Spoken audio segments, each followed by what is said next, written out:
Now, today we are going to discuss chapter 7 Control and Coordination for class 10 students, and our today's topics are about nesting movements. Actually, you know there are two types of nesting movement in our syllabus, photonesty and thigmonesty, and then we will see how control and coordination occurs in animals, and a small introduction of a nerve cell or a neuron. Okay, so in our previous class we had discussed about all the 5 types of tropic movements, like phototropism, which is because of light, okay, geotropism because of gravity, hydrotropism because of water, thigmotropism because of touch, and chemotropism because of chemical, right? So let's see what nesting movements are and what are its types. देखिए, nesting movements वो movements होते हैं plant में जिनमें response की direction को stimulus की direction determine नहीं करती, यानी kind of non directional movement where the direction of response is not determined by the direction of stimulus. ठीक है, तो जहां पर स्टिमुलस की डायरेक्शन से रिस्पॉन्स की डायरेक्शन का डिटरमिनेशन नहीं होता, ऐसा non directional movement nesting movement कहलाता है. अब जैसा मैंने बताया कि हमारे सिलेबस में 2 नेस्टिंग मूवमेंट है, एक है फोटोनेस्टी और एक है थिग्मोनेस्टी. तो पहले बात करते हैं फोटोनेस्टी. इसके नाम से पता चल रहा है कि यहाँ पर जो स्टिमुलस है वो लाइट होगा. अब जैसे डेंडोलियन फ्लावर है, डेंडेलियन फ्लावर में जो पेटल्स हैं उसके वो दिन के समय यानी डे टाइम में ब्राइट लाइट में खुलते हैं, ओके, और शाम होते होते जब लाइट फेड हो जाती है डिम लाइट में वो बंद हो जाती है पेटल्स.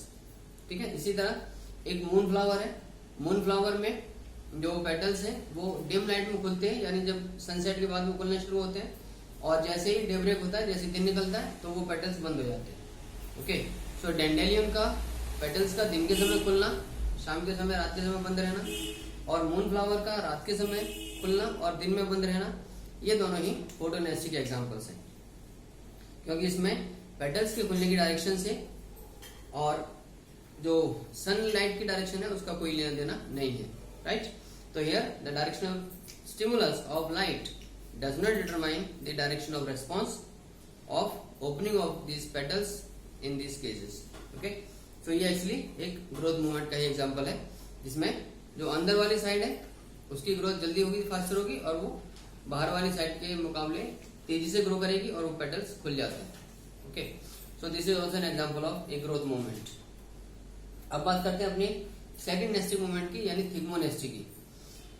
देखिए, आपने नाम सुना है छुईमुई प्लांट का, छुईमुई प्लांट जिसको इंग्लिश में हम टच मी नॉट प्लांट भी कहते हैं, और इसका साइंटिफिक नेम है mimosa pudica, MIMOSAPUDICA, mimosa pudica या टच मी नॉट प्लांट. इस प्लांट की खासियत है, इसको जैसे हम इसकी लीव्स को टच करते हैं तो इसके पत्तियां मुरझा जाती हैं या लटक जाती हैं. अब ये कोई ग्रोथ मूवमेंट नहीं है, यानी थिग्मोनेस्टी एक ऐसा नॉन डायरेक्शनल मूवमेंट है जिसमें ग्रोथ की वजह से ये मूवमेंट नहीं होता, राइट. अब देखिए एक्चुअली होता क्या है और किस तरीके से ये पूरी प्रोसीजर होता है, मैं आपको बताने की कोशिश करता हूँ. माइमोसा प्यूडिका के लीफ में, जो प्लांट है माइमोसा प्यूडिका, उसकी लीफ में हर लीफ बेसिस पे कुछ पैड लाइक स्वेलिंग्स पाई जाती हैं, जिनको हम पलवाइनी कहते हैं प्लूरल में, और सिंगुलर में कहते हैं पलवाइनस. तो पलवाइनस या पलवाइनी हर लीफ बेस पे पाई जाने वाली पैड लाइक स्वेलिंग्स होती हैं. ओके, अब इन स्वेलिंग्स में वाटर स्टोर्ड होता है. तो जब इन पलवाइनी में वाटर कलेक्ट होता है, वाटर स्टोर्ड होता है, उस कंडीशन में ये अपने टर्गर प्रेशर की वजह से, अपने जो वाटर प्रेशर की वजह से ये नीचे से फर्मली टाइट रहती है, और उसकी वजह से जो लीव्स है वो स्ट्रेट यानी अपराइट रहती है. अब जैसे ही कोई इसको टच करता है तो उन पलवाइनी से ये वाटर रिलीज होने लगता है. पलवाइनी से वाटर लूज होने लगा, तो वाटर लूज करने के कारण पलवाइनी का जो टर्गर प्रेशर था, जो वाटर प्रेशर था, वो खत्म हो गया, और धीरे धीरे वाटर प्रेशर जब खत्म हो जाता है तो पत्तियां मुरझा जाती हैं या लटक जाती हैं. ओके, तो ये बेसिकली वाटर के मूवमेंट से संबंधित है, जो पत्तियों का मुरझाना और फिर सीधे हो जाना कुछ समय के बाद. So that is because of accumulation of water or loss of water from the pulvini, which are present in form of pad like swellings at leaf basis, okay, in the plant Mimosa pudica. So this is non growth movement है ना, जैसे मैंने बताया कि ये जो थिग्मोनेसी का example है mimosa ब्यूटिका touch me not plant में, इसमें ग्रोथ से कोई लेना देना नहीं है। ओके, चलिए अब बात करते हैं एनिमल्स में कोऑर्डिनेशन किस तरह से होता है। देखिए, जैसे कि हम जानते हैं कि एनिमल्स में नर्वस सिस्टम है और हार्मोनल सिस्टम भी है, तो कंपैरेटिवली प्लांट्स के मुकाबले एनिमल्स में जो कोऑर्डिनेशन है वो काफी एडवांस होगा, काफी तेज होगा, जल्दी से होगा और एडवांस फॉर्म में होगा। ओके, दूसरी बात, एनिमल्स में दो तरीके के सेल्स पाए जाते हैं। हम एक को कहते हैं रिसेप्टर्स और दूसरे को कहते हैं इफेक्टर्स। तो रिसेप्टर क्या है, आप जानते हैं कि जो एनिमल्स हैं उनमें 5 तरह के सेंस ऑर्गन्स पाए जाते हैं। हमारे बॉडी में 5 सेंस ऑर्गन्स हैं, आईज, ईयर, नोज, टंग और स्किन। ओके, तो इन 5 सेंस ऑर्गन्स में एक सेल या एक ग्रुप ऑफ सेल जो बाहरी स्टिमुलस से इंफॉर्मेशन को रिसीव करे और उसको फर्दर प्रोसेसिंग के लिए ब्रेन और स्पाइनल कॉर्ड तक भेजे with the help of sensory neurons.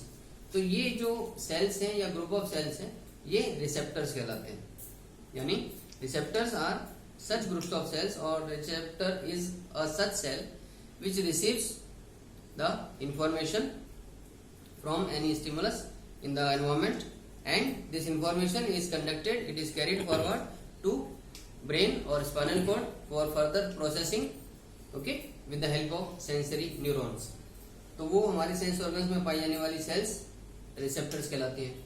अब इफेक्टर्स क्या होते हैं कि ब्रेन से और स्पाइनल कॉर्ड से फर्दर जो इंस्ट्रक्शन आता है उस पूरी प्रोसेसिंग के बाद जो वहां से इंस्ट्रक्शंस आते हैं उस इंस्ट्रक्शन को फॉलो करने के लिए जो सेल्स या जो हम कह सकते हैं मसल्स और जो ग्लैंड्स हैं वो उसके अकॉर्डिंग रिएक्ट करते हैं। ठीक है, तो हमारी बॉडी की जो मसल्स हैं और जो ग्लैंड्स हैं ये हमारे इफेक्टर्स कहलाते हैं। Means effectors are such organs और सच टिश्यूज विच बिहेव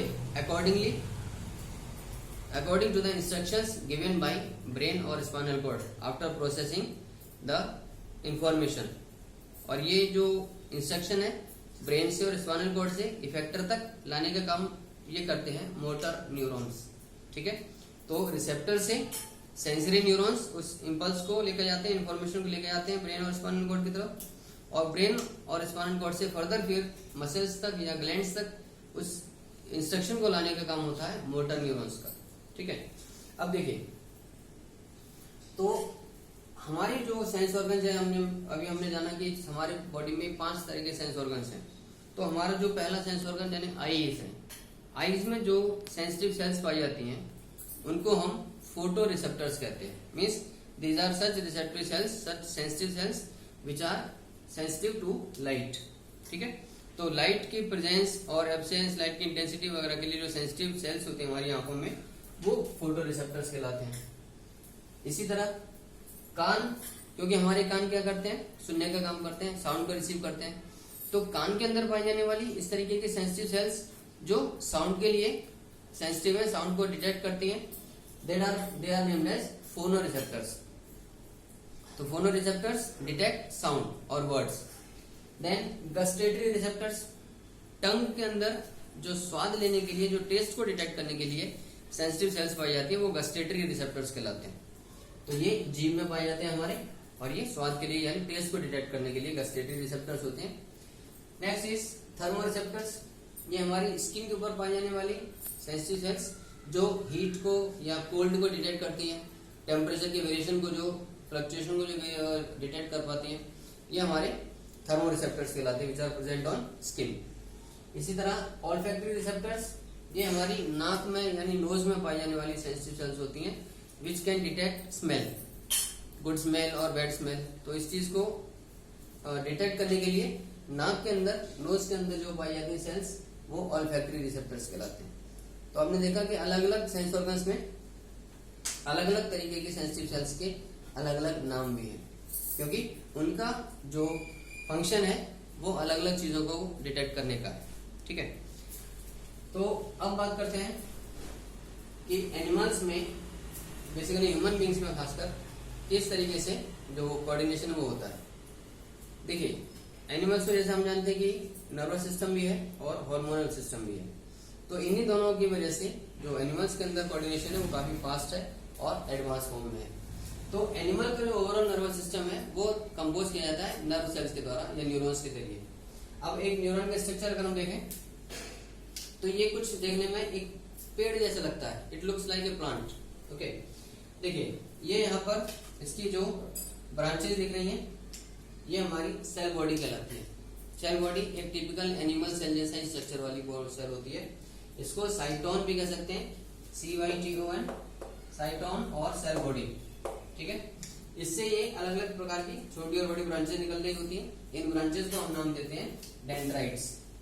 तो dendrites are actually the branches which arise from cell body और साइटोन।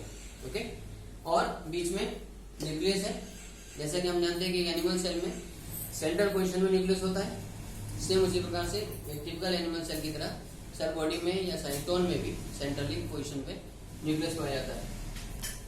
अब इस सेल बॉडी से या साइटोन से निकलने वाली सबसे लंबी ऐसी ब्रांच जो फर्दर नर्व एंडिंग्स में आगे खत्म होती है, इस लॉन्गेस्ट ब्रांच को हम एक्सोन कहते हैं।